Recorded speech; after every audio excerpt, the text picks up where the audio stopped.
Bienvenidos a Lecciones de la Biblia, un espacio para estudiar y entender la palabra de Dios. Terminamos nuestra semana aquí en la zona donde está Elsa, el Álamo y otros lugares aquí en Texas. Muchísimas gracias, eterno agradecimiento a Armando Mireles por el préstamo de sus instalaciones y de estar detrás de cámara apoyando esta grabación. Dios lo bendiga. Hemos llegado a nuestro repaso número 7 que se titula Fundamentos de la Profecía.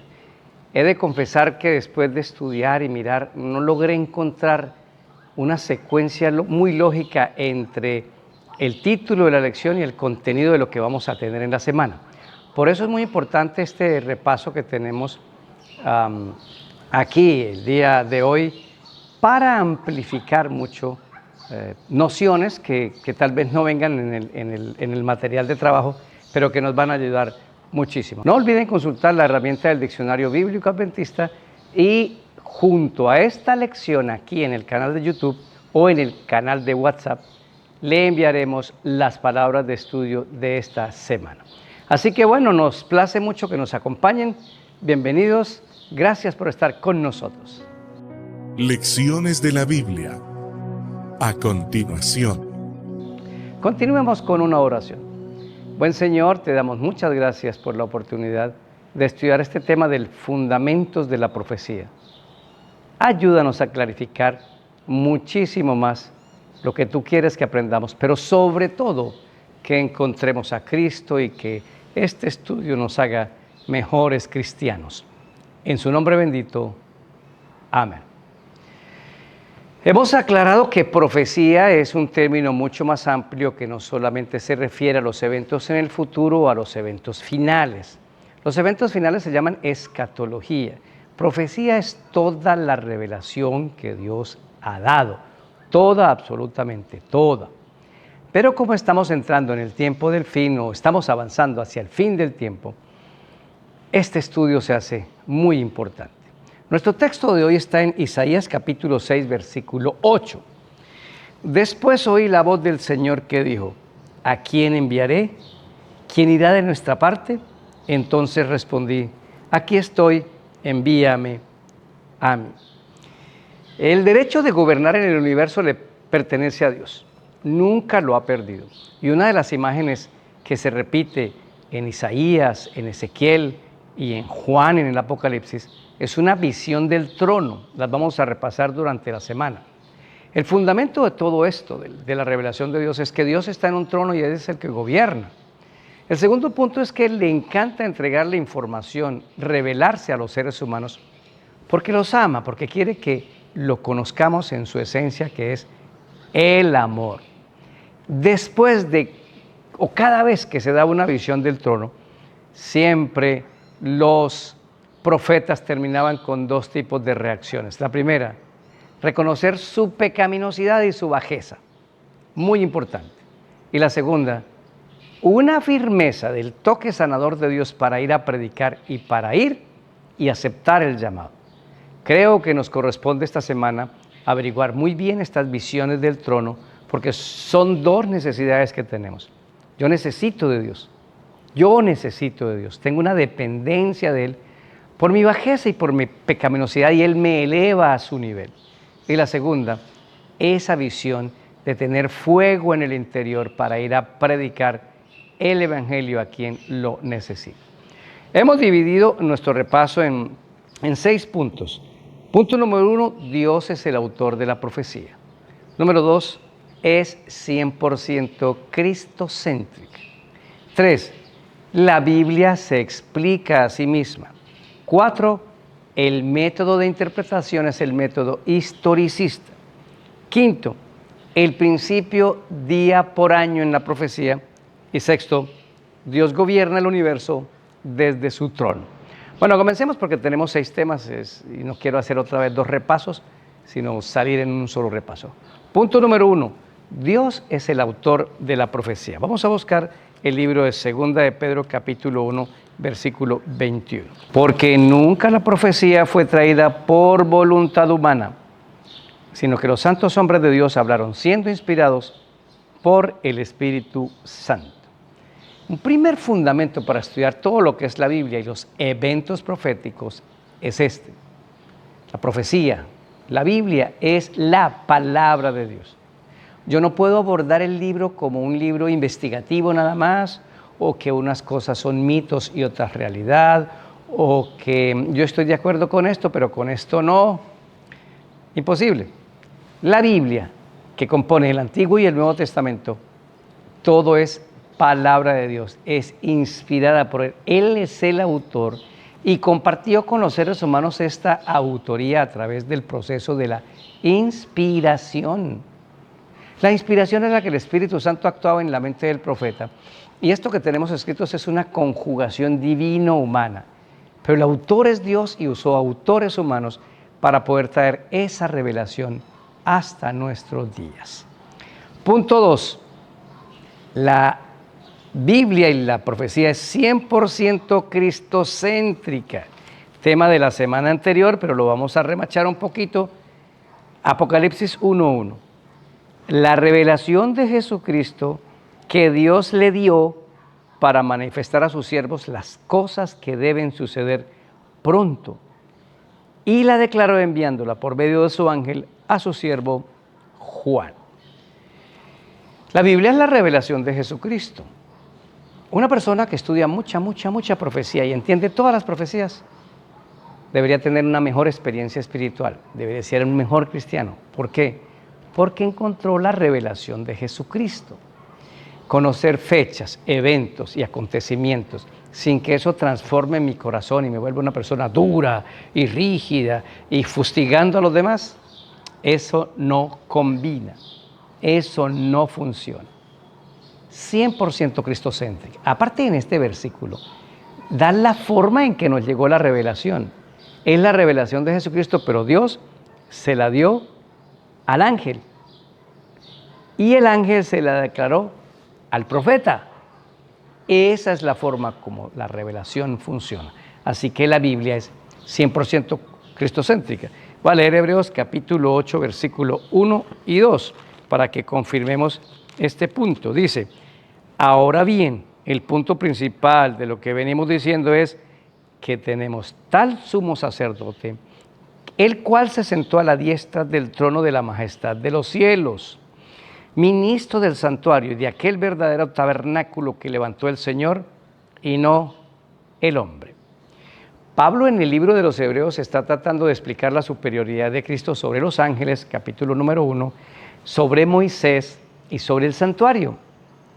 Y para no perder el foco dice, oye, todo eso es muy importante, pero lo más importante es que el centro de esa revelación es encontrar al sumo sacerdote que nos fue dado para nuestra salvación. Todos los ritos y lo demás tiene su importancia, pero no tan importante como relacionarme con el sumo sacerdote o con el Cordero que es Cristo.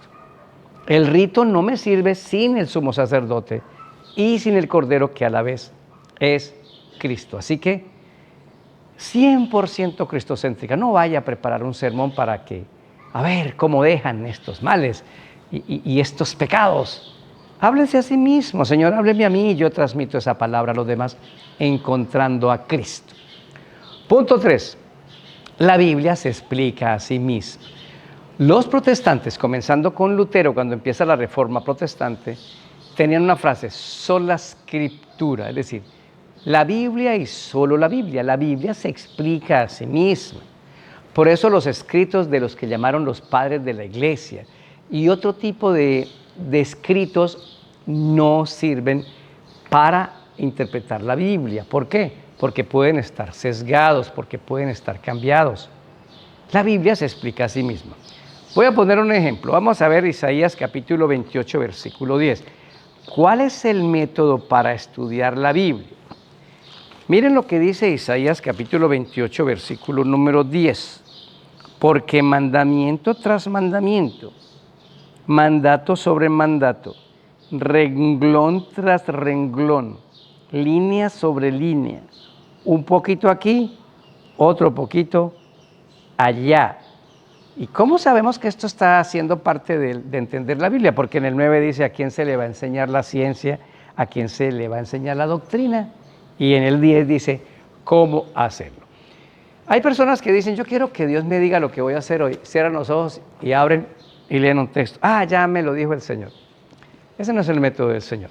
Cuando alguien le diga a usted, Dios me habló y me dijo, muéstreme el texto. Dime el texto donde Dios te habló. A veces se usa muy ligero ese Dios me habló, porque yo lo sentí. Tal vez yo diga, Dios me hizo sentir, o Dios cuando leí este texto habló a mí. Eso es muy importante. ¿Por qué? Porque la Biblia se explica a sí misma. Miren el siguiente ejemplo que ya hemos visto. La palabra mujer en los eventos proféticos de Apocalipsis. En Apocalipsis 12 encontramos dos mujeres y es algo que ya hemos estudiado. En el capítulo 12 encontramos la iglesia cristiana que fundó Cristo, vestida del sol, que es Cristo, el sol de justicia. La luna, porque refleja la luz del sol, que es Cristo, el sol de justicia. Y las 12 estrellas que representan pueblo, 12 tribus, los 12 apóstoles. Ahora, en Apocalipsis 13 aparece otra mujer, ebria, se llama la ramera porque hace tratos con los estados, la iglesia haciendo tratos con el Estado, metiéndose en las cosas del Estado, cuando son dos líneas muy distintas. ¿Se acuerdan de las espadas? El Estado que se maneje por su lado y todos los gobernantes, políticos y senadores comuníquense con Dios y hablen con Dios. Y la iglesia por su lado haga la predicación. Y claro que podemos usar elementos del Estado para la predicación, pero no entrar en contubernio ni en contratos, porque el Estado terminará imponiendo en nosotros, en nuestras instituciones, en nuestras universidades, en nuestras iglesias, asuntos que van en contra de la palabra de Dios porque ustedes nos financian. Pero para explicar la mujer de Apocalipsis 12 y 13, la Biblia se explica a sí misma. Y aquí les voy a dejar un ejercicio. ¿Qué es mujer en la Biblia? Usted va a leer Jeremías 6:2 y 2 de Corintios 11:2. Hay otro texto que quiero que lean. Permítanme, tengo aquí anotado en mi Biblia para que lo confirmen. Isaías 54:4, 5 y 13. Detenga el video, lea esos textos. ¿Qué va a confirmar? Que estos textos en el Antiguo Testamento y en el Nuevo dicen que mujer en la Biblia se refiere a la iglesia, porque la Biblia se explica a sí misma. Cuando hacemos interpretación bíblica no podemos tomar eventos de hoy. Un ejemplo que escuché que me pareció muy bueno. Aparece en Daniel 2 un oso, y el oso hoy es un símbolo de Rusia, pero en la Biblia es un símbolo de los medos y los persas. Yo no puedo tomar el símbolo de hoy y meterlo allá. Y eso sucede con muchas interpretaciones como los 3 días y 3 noches de Cristo en la tumba, que los queremos interpretar como contamos hoy y no como contaban allá. El inicio del nuevo año o el inicio del día no es a las 12 de la noche, eso es hoy. Pero en la Biblia comenzaba a la puesta del sol el día siguiente. Por eso el viernes a la puesta del sol comienza el Santo Sábado. ¿Qué es lo que hay que hacer aquí?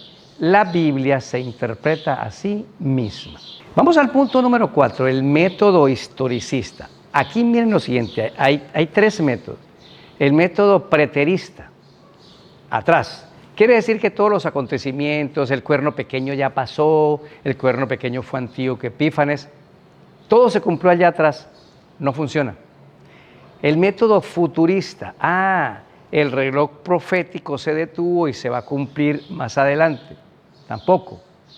El método historicista es el método que es fundamento de la profecía. ¿Qué es el método historicista? Me gustó esto, es la línea continua de eventos históricos desde el tiempo del profeta hasta el fin del mundo, de manera ininterrumpida.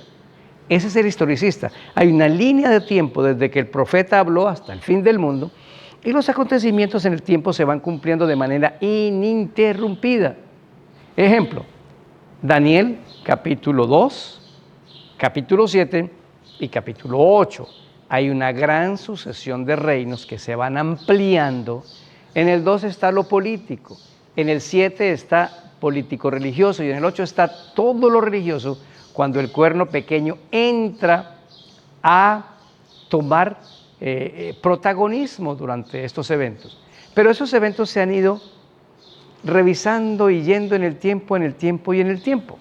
Por ejemplo, en Apocalipsis capítulo 2 y 3 están las 7 iglesias. ¿Qué son las 7 iglesias? Son 7 periodos de la iglesia cristiana, desde que Cristo la fundó con sus apóstoles hasta la segunda venida de Cristo. Y para entenderlo hay que usar el método historicista. Primero vino esta iglesia, luego esta otra. Muestra la caída de la iglesia cristiana en el error, a tal punto que en la iglesia de Pérgamo dice: qué pena, ustedes son mi iglesia, pero metieron el trono de Satanás dentro de la iglesia. Y es cuando las doctrinas bíblicas fueron reemplazadas por dogmas. ¿Qué es un dogma? Es una orden que dé una iglesia cuando no encuentra una prueba bíblica. Y la iglesia cristiana se empezó a llenar de dogmas, pero luego, gracias a Dios, en ese periodo histórico la iglesia vuelve y surge con la verdad, y hoy volvemos a tener la verdad completamente revelada. Parte de ese proceso histórico es porque cayó el domingo, porque se pone el domingo en el tiempo de Constantino, y porque hoy hemos recuperado el sábado, porque la gente lo ignoraba, estaba sepultado. Fue un mandamiento de hombres y no podemos hacer caso a mandamientos de hombres. Eso se llama método historicista. Y mire que en Apocalipsis 12, 13 y 14 usted encuentra el desarrollo histórico de la iglesia, y en Daniel 2 y en Daniel 6 con los sellos hasta el número 7. Eso se llama método historicista. ¿De qué nos previene el método historicista? Miren el siguiente error que se está cometiendo.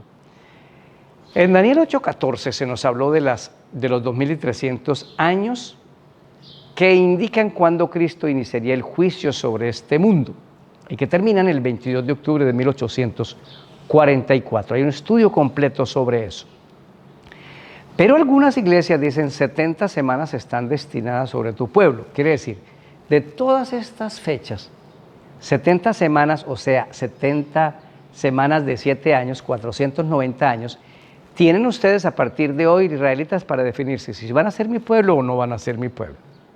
Pues resulta que llegan hasta la semana número 6 y paran el reloj profético y dicen que la semana número 7 se va a cumplir en Israel y que falta cumplir la semana 7.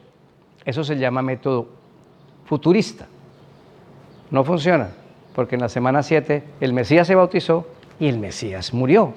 Pero trasladan ese evento que ocurrió en la tierra, en Jerusalén, lo trasladan a Israel de estos días. Están esperando evidentemente que venga un Mesías, que muera y que no sé cómo es la historia, que los va a traicionar y será el anticristo. El método que nos sirve es el método historicista, es dentro de la historia, en una línea de tiempo vamos interpretando esto. Por eso estamos hablando de esto hoy, porque son los fundamentos para interpretar la profecía. Vamos al número 5, el principio día por año. Este es muy importante. Ustedes ven que en Daniel 8:14 dice así: hasta 2300 tardes y mañanas, y entonces el santuario será purificado. Tarde y mañana. Para hacer esa interpretación, yo tengo que irme a Génesis capítulo 1, la creación. Y fue la tarde y la mañana, un día. ¿Qué es una tarde y una mañana? Según Génesis 1, un día completo, porque en la Biblia tarde, en Génesis, es el periodo donde no hay luz del sol, y mañana es el periodo donde hay luz del sol. Por eso tenemos que interpretar la Biblia desde la Biblia. Entonces, si paso tarde y mañana, una interpretación correcta, tarde y mañana es un día, dentro de 2300 días, el santuario será purificado. Ahora la pregunta es, en profecía futura, cuando se anuncia algo, ¿qué es un día? Hay varios ejemplos en la Biblia para ver que un día simboliza un año, solo cuando hay algo profético, porque cuando Cristo venga y vayamos a los 1000 años al cielo, eso ya no es un evento profético, es un evento que se cumple, por eso serán años literales, el milenio. Pero estos no, por la siguiente razón. Números capítulo 14, versículo número 34. Moisés ha enviado a los 12 espías y se demoraron 40 días en ir y volver, y unos trajeron un informe malísimo y dos un informe bueno y se rebelaron contra Dios y van a linchar a Moisés y a Josué y a Caleb. Entonces Dios dijo: Perfecto. Números 14:34. Conforme al número de los días, de los 40 días en que reconocisteis la tierra, llevaréis vuestras iniquidades, 40 años, un año por cada día, y conoceréis mi castigo. Entonces ahí el Señor dijo, les doy una profecía, por cada día que pasaron allá, un día por año. Por eso estuvieron 40 años en el desierto, porque fueron 40 días que fueron los espías. Pero alguien dirá, pero ahí no me queda muy claro. Por eso, renglón tras renglón, línea sobre línea. Ezequiel capítulo 4, versículo número 6. Dios le está dando una profecía al profeta Ezequiel y le hace una claridad con respecto a los años y los días. Ezequiel 4, 6. Tú te acostarás sobre el lado izquierdo y pondrás sobre él la maldad de la casa de Israel. El número de los días que duermes sobre él, llevará sobre ti la maldad de ellos. Yo te he dado los años de su maldad por el número de los días, 390 días, y así llevarás tú la maldad de la casa de Israel. Versículo 6. Cumplidos estos, te acostarás sobre tu lado derecho por segunda vez, y llevarás la maldad de la casa de Judá 40 días. Día por año te lo he dado. Interesante. Entonces el principio, día por año, que se repite muchas veces, mira que cuando cuando Labán le está vendiendo sus hijas, dice, trabájeme 7 años, y lo engañó con Lea, y dice, trabaje la otra semana de esta. Otros 7 años, una semana era 7 años, era muy común esto en el pueblo de Israel. La profecía significa que cuando hablamos de periodos proféticos como los 2300 días o como los días y los 1260 días también que se dan en Apocalipsis de la persecución, representan años. Ahora vamos al último punto, versículo 6. Dios gobierna el universo sobre el trono. Este es el más importante de todos los principios de la interpretación profética. En el capítulo número 4 aparece solo un trono, pero en realidad hay 2 tronos en el cielo, y el tercer trono no lo ocupa el Espíritu Santo porque está al frente. Eso es para que vean que la Trinidad o la deidad o 3 personas distintas no es una doctrina diabólica, es una doctrina bíblica. Eso no se lo inventó una iglesia, eso es bíblico. Noten lo que dice Jesús en Apocalipsis 3:21. Al que venciere le daré que se siente conmigo en mi trono, así como yo he vencido y me he sentado con mi Padre en su trono. Son 2 tronos. Yo tengo mi trono y mi Padre tiene su trono. ¿Qué pasa con ese trono del Padre? Apocalipsis capítulo 4, versículo número 2. Al instante yo estaba en el Espíritu, y aquí un trono establecido en el cielo, y en el trono uno sentado. Hay 2 tronos. Pero solo aparece Cristo, solo aparece el Padre, porque Cristo llega en el capítulo número 5 que lo traen los ángeles. Y dice que el Padre está sentado y gobierna. Eso es muy importante. Por si hay alguna duda, yo les leí Apocalipsis 3:21 que hay 2 tronos. ¿Dónde está el Espíritu Santo? En el capítulo 4, versículo número 5 dice, del trono salen relámpagos y truenos, delante del trono arden las 7 lámparas de fuego, que son los 7 espíritus de Dios, o sea, el Espíritu de Dios. Ahí está clarito que están los 3. Ahora, ¿en qué quiero hacer énfasis?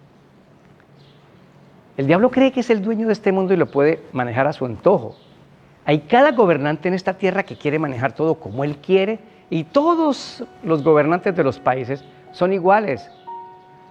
No se comunican con Dios, no se consagran a Dios, y el ego y el amor al poder los ciegan. Pero aquí hay un evento de confianza. Por encima de todos ellos está el Dios Todopoderoso. Su trono está establecido, no ha perdido el control, y Él gobierna para gloria eterna. ¡Qué bendición! Disfrútese la lección de esta semana, léase la herramienta que le vamos a enviar, y por favor múdese al canal de WhatsApp para que sus datos puedan estar protegidos. Soy Daniel Herrera y deseo para todos un día lleno de bendiciones.